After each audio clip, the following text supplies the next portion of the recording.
Ste Donnelly, how are you doing? I'm all right, Pete. Good to see you. And obviously speak to you as well. It's been a while, mate. If we go back to March, mate, we'd just done Yockow, kids. Yep. What was that like? You know, it was something special, wasn't it? It was phenomenal for me, you know, because I had the year before, I think I had Kieran Ilditch on the main card. So when we'd spoken, obviously you've been chatting to Brian and stuff about the option of getting the kids on the junior show.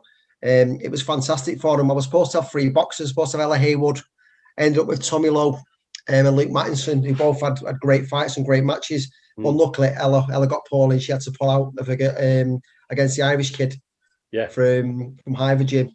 Well, so there's one good thing. I know there's one good thing about it, mate. They'll be able to do it all again, won't they? Exactly. But yeah, it was phenomenal experience, like, for them just to be on that big stage. I mean, they're used to fighting on big stages to them on some of the major shows, but to be on Yockow, they're on these stages at such a young age, fighting on your platform and other big shows. It's what off ducks back to them. They're just getting and do what they do. I look back and I was flapping fighting in working man's clubs, dead nervous, you know what I mean? So I can't imagine how they're feeling on big stages like Yockow. We was praying that the opener had got done. The coronavirus continues to spiral out of control. I must give the British people a very simple instruction. You must stay at home. So, what was that like to start with? What was that like for Isaan and Ste Donnelly? It was going really successfully well. Everything was going really well, and I think it was the unknown because we're going into lockdown, but nobody knew for how long it was going to be for. So I think it was the unknown. And the next salute, you know, we're 3 months, 4 months down the line, and the gyms are still closed. So I suppose me personally, the financial thing was a worry. Am I going to pay my mortgage and pay my rent and all them type of things? So that was a worry for me personally. But then you've got people wanting to train, and you've got your kids. You know, I kept in touch with all my students and stuff during that time. And luckily, I got support. The council, Oldham Council, were very supportive, and I got that support that I needed with grants, etc. But it was still a worry, Pete, because I obviously got a young baby. Mrs. is working from home as well. It was still a worry. You know, you've thrown everything into your new gym, and then suddenly you can't trade. No. You know, it was mind-numbing, wasn't it? And still is. I mean, and you know, you've got the other colleagues that we were talking to and keeping in touch with who were struggling, and you know, there's other gyms maybe in Scotland that actually they went under because they couldn't afford the rents. They went to pieces, and you know that was sad to hear because you know, with the massive, a lot of people know everybody in the community and stuff like that, but it's that's sad to hear when you're seeing gyms that are going to pieces. And actually, some of the more established gyms, they really struggled. They really struggled. I know we're probably all in little bubbles. We're a massive Muay Thai bubble, aren't we, in different areas? You know, but we come together, don't we, when it's a bit rough?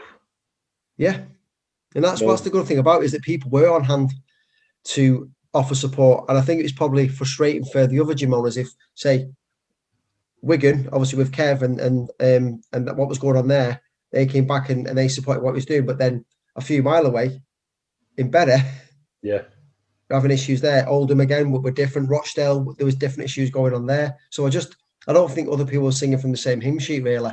And I think that was frustrating. And it should have been across the board, really, shouldn't it? Yeah, of course it should. You know, that directive should have gone out from the governments to the local councils.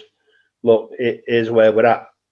Yeah. You know, and it wasn't, though, was it? No. That was really apparent because obviously, you know, the community, the Facebook and the community there were really, you know, there's little groups set up and we're all messaging each other and keeping in touch and, you know, picking people's brains really, because I think the biggest thing was a 10 grand fine or, you know, or you can't open your business when actually we could open.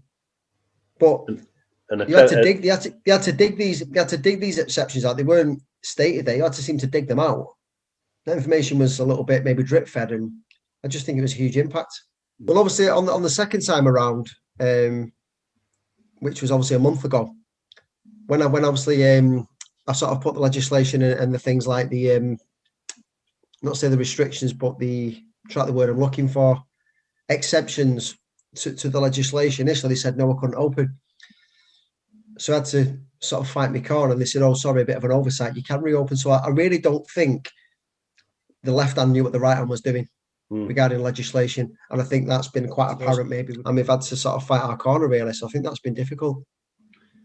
And numbers-wise, mate, have you stayed pretty good since this little bit of a restart we've got? Have they stayed all right? The thing is, when we locked down the first time, everyone was chomping the bit to get back, so that was really good. But then again, people like the beginners classes, I had to rebuild because I built that up to, a good 20 in each class in my beginners, and I had to rebuild. I went down to 2 and 3, so I've had to rebuild, and then I've opened up again, rebuilt, because we shut down again, obviously, this last month. I've had to rebuild again, so that's been frustrating. But now having to work very, very differently. Got to work differently now. I can't just go, right, the classes are open. We've got to work differently. We've got to work with the government guidelines. And that's having an impact. But luckily for me, tiny ties and my children, my juniors and my disability kids that I work with, that has not impacted on them. But for adults, it has.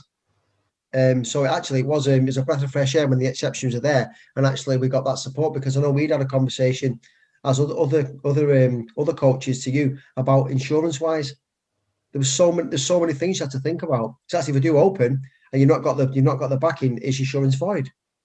So there's all these things to think about as well, Well, I got that I was like 2 hours on the phone. We don't have many members, Stephen. We don't profess to, but the members I've got and the guys that we work with, I try and look after them.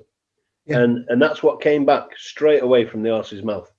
If you've not got the okay from the council, you're null and void. Yeah. End of. Yeah. But it's gone on, and now the vaccine's coming or come. Yeah. And things are looking a bit brighter, aren't they? If I was to say to you, and we just touched on it there about your mental health, my mental health, I know we had breakfast one day and we was both all over the show, if I'm honest. And it's harsh, mate, isn't it? And has that impacted on? Have you seen anything through your members about a similar sort of thing, without naming names? Has people struggled or? I think certain people have. I think it's just that I think for like say the young fighters, people like say Conor Bourne, he's had 5 fights, 4 wins and a loss, and he wants to be active and wants to fight regular. So for him, he's sort of got into the sport. He's 23, he's a young kid really, but he's still a young lad, and he wanted to be driving forward and fighting regular, and he just feels like he's lost a year of his fighting. And that's how he feels about it. So I think it's more frustration, I think, for people like the adults, but then you've got your juniors coming through who, again, fighting all the bigs. I've got a really good set of juniors that I'm proud of, and they're all fighting on the big stages. And they were really running. Yokkar was there. We had the Open. It all went down the Swanner, so there was no shows, and it was the frustration for them because they're all doing it for a reason. You get me kids that come and train who do it for the self-defense and that bit of confidence, but then you've got the other element, which is me high-profile kids who do it for a reason because they want to achieve, they beat the champions and they want to go on to bigger and better things. So I think they really struggle to keep motivated, and even now they're struggling to keep motivated. And again, it's a big year for them to miss. Of course it is, yeah. A full year. Yeah. With some of your people, you probably, with the Opens, you're probably thinking 15 fights, maybe 20 fights, maybe more in that year. Yeah. I mean, looking at, like, I was chatting to my juniors in the gym, people like Anthony Hamer and Ella, they've not fought actually since Italy. Yeah. They've not fought since Italy. Luckily, Tommy and Luke, they fought on Yokkar in March. So they were really fortunate. Little Logan and Tyler, they fought as well. But some of them not fought for 12 months, and it's a long time. In fact, Ella fought on Darren Phillips' show against a girl from Cyprus. That was her last scrap in November. Yeah. And that is far, far too long, isn't it? It's a long time, mate, yeah. Going off that, if we look at 2021, we'll be having 2 Opens next year. We'll do the 2020. Yeah. And we'll do the 2021, which, thanks to Sandy, they're heavily going to back both again, which is amazing news. Yeah, of course it is. The great guys, and you like, what like the Opens? What are they like, for yourself and the gym? The Opens are brilliant. Obviously, I went when I first opened and had a bit of a bad experience. We've only took him one fighter to the Open, and he didn't get a match. So my first experience wasn't a good one. But then when I realised, obviously, I was new to the sport. When you've got more fighters, that's when than a morning job, and you're 100 miles an hour, and you're fighting the best kids in the country. You know, so I've had a real learning curve with the Opens, going in sort of new to sort of when I'm a bit more experienced now, taking my kids there. But they are phenomenal because it's the best of the best, and it's all the top gyms that are there. You know, a lot of the maybe the other gyms, you know, they don't always take the kids there because they are tough.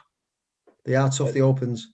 And you know what, mate? If it was going into the unknown before, when we do the 2020 Open and we're hoping maybe July, that's going to be nuts because all kids are going to be different heights, different sizes, different weights. The records go out of the window. So that will be your prime example of an Open. And this is the thing, you know, the ones who were in the weight divisions before, the ones, I mean, mine like Anthony Aymer and Connor and Luke and Tom, they've all shot up. They're all massive. They're massive now. Can't stop them growing, pal. No, they're just huge. And I'm just like, you know, walking to the gym, looking at them thinking... Some can stop them growing. By right, you can't stop them growing. Yeah. It looks like they've all been stood in a bag of quick grow, Pete, to be honest. They're all massive now. I mean, from our plan, mate, I wouldn't go in with an Open straight away because that'd be nuts. Yeah. Our plan is we do maybe 2 or 3 small events at the Metrodome. Invite the council, invite Boris, invite whoever wants to come. Yeah. And show them it can be done correctly. Yeah. And we'll get them out of the way, and then we'll have a bit of an idea then, new weights, new ages, new records. And, you know, and the matching will go from there. But the plan being then is Sandy Open in July and the 2021 Open back end of September. Yeah. So that's all good prep for Italy as well, isn't it? Well, coming on to that, you're our main man in Italy. I do nothing in Italy except for do a few numbers. You're on the ground. Busy time, that, mate. Yeah, busy time, Italy. What is Italy like? Best all in fighters. Italy's brilliant. It's all. I just get stressed and get kicked all over the place of all the fighters that I've got a corner because a lot of some boxers who've come over to see the coaches maybe couldn't commit or they couldn't have anyone run the gym. So you know you're cornering sometimes kids that you don't know. So that's always a challenge. And you try to look after the best and you sort of get to know them. So that's always a difficult one, but I really enjoyed it. I enjoyed it last year. It was good. It was a good experience. Well, it's all right. When you get there on the Wednesday, it's the calm before the storm because you've got the Wednesday, then you'll check in, do all your weights, then you've got the opening ceremony on the following day, and then after that, man, it's all systems go. So it's mental for 4 days. So literally, your breakfast, you're up, you're out, the guys are fighting, and you're back up to the hotel. It's 4 days, so it's really intense. But the actual arenas there are massive, and the shops and all the martial arts. It's really good, and it's a good experience for the kids that fight abroad. Well, we've spoke with Cristiano. Them like us, they're raring to go. And to be fair, I think it's the biggest multi-arts event in the world. It's brilliant. And if this one isn't bigger and better, we might as well wrap in, mate, because surely all the world's going to go. Everything that's been going on, you know, and the kids just not being able to do anything. You know, obviously last year with Pete, the biggest thing of last year was they had the MC, which was a surprise for the guys who fought on it, and even a surprise for you because that was, you know, WMF, that sort of that wing of the WMF, and it was really high profile. Well, I spoke again. You know, it's been non-stop. I've been on to Antonio Kraus and Gabriela Merg, and I hope they see this and this little conversation, and I've invited them, you know, and link Cristiano in and say, look, this needs to be an integral part of the Unifieds now. Yeah, it was really good. That was an amazing competition, wasn't it? But even the level, like, you know, all the Cypriot kids and the Israeli kids were all rock hard. You know, all our guys had really hard fights. It was, you know, the ones who got the opportunity to do it. You know, like the twins, and you had like Luke and Lewis George, and, you know, to name a few. But it wasn't expected. That's not what I'm saying. It wasn't expected. It was really hard on. It was brilliant. It was put together in 36 hours. Phenomenal. You know, and the matches were made, and even the matches that we weren't involved with. It was an absolute pleasure just to sit there and watch the standard of some of the nations probably that we'd never come across. Yeah. And it was a real added bonus. But if that could come in and we work in conjunction again, next it was time, really good. As a totally We just need to make discipline. sure the Dutchies are there this year, because if this year, because they weren't there last year, the Dutch guys. Well, again, been on to Big John. Yeah, the Team Dennis, Solo boys. Had a chat with them, and I think they'll be up for it.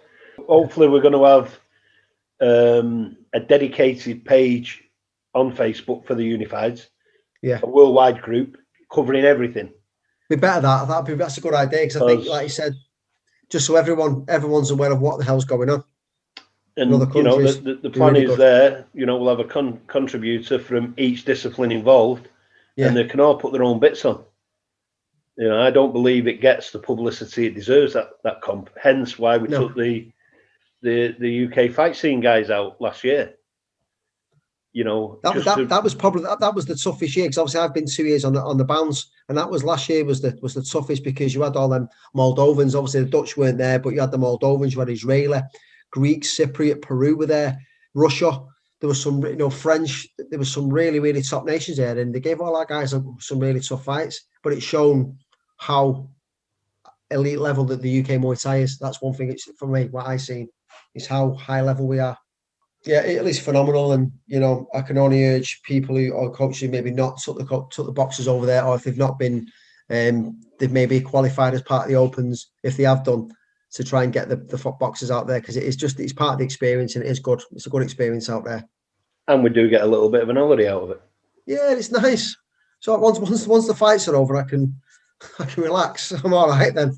But no, it's good, and like Lisa and Richard always come out, and there was a load of good gyms that came out. The Rioli Castle guys, that was their first time out. They brought a good team. So, no, it was good. Brilliant. It was really good. I'm Ella Haywood. I'm 15. I fight out of Isaan Gym. I'm UK number 1, 59 kilo. I went to Italy last year and won a world title, and I can't wait for fights next year.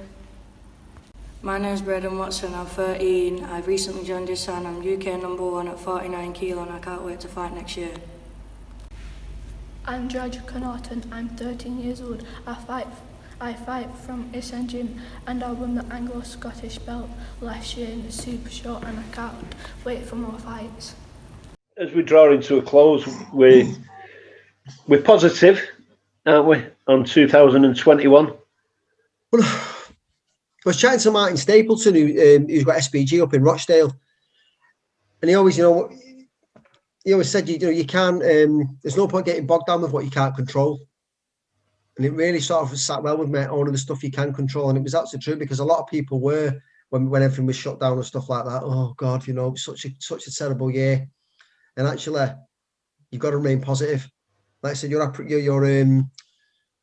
always sort of ready to go, and you're always waiting for something to do, and cracking on and being positive. And that's the way to be. If you get into that mental state of being, oh, how bad it is, you're not hiding to nothing. And I think it's just being mindful of what you can control. And I've missed the buzz, mate, more than anything. I know. I've always said the events at the super shows and Yoko and everything else, the event is just a little part of that weekend. It is. The community around it and the socialising and all that's been taken away from us. As well as Pete, going back to say, because we've talked earlier in this conversation, we've talked about the impacts on, say, Isaan or the fighters, but I think on the impact on coaches, and not just the financial thing. For me, I've gone from having a gym where I've got a lot of my kids fighting the biggest stages. I've got Kieran Ildich on Yoko. I had, Connor Bourne out next weekend. I've got Tommy and Ella fighting the week after. So for me to have nothing, I've always usually got someone to focus on Interclub, or we're out next week in Interclub and building some other kids up and getting the experience. So that I found it really hard to have nothing, and I'm just coaching Thai boxing with no end game. And I don't know where other coaches who are listening to this will maybe understand what I'm saying. Usually have an end game, and to have that taken away, where actually I'm just coaching Thai boxing, 1-2 kick or knees or whatever, with no end game, not thinking, in 8 weeks we've got the lads in Italy, we've got. So I as a coach, I found that difficult, just to make that slight adjustment. But actually try and motivate the kids just to keep in the gym, keep grinding away, keep developing, and keep learning. And so that's been a little just struggle with that initially, just to make the adjustments. I'm fine with it now, but that was hard initially. It'll be a mental year, Pete, when everything starts back. Oh, blimey, there was show They'll be taking kids out of school, mate, to put shows on midweek. We'll be meeting for more breakfast, mate, as well. I tell you, just tiring things out. But it'll be a mental year, and that's great because they'll be playing catch up. And well, you know, you can so sell them from us, mate. That is definitely the plan from our side of things. Yeah. As soon as they get the nod, 4 weeks after that, we're going to go with 2-3 small events. Yeah. Looking at the first, and again, you know, Brian has kindly hinted that we'll be back at Yokow. Superb. Whether that's April, May, who knows? Yeah. I'm only guessing. I'm not talking for him. Yeah. But I know he's chomping at the bit, you know. I know, yeah. Well, thank you very much for your time, mate. Oh, my pleasure, Pete. Thank you for talking to me. Appreciate it.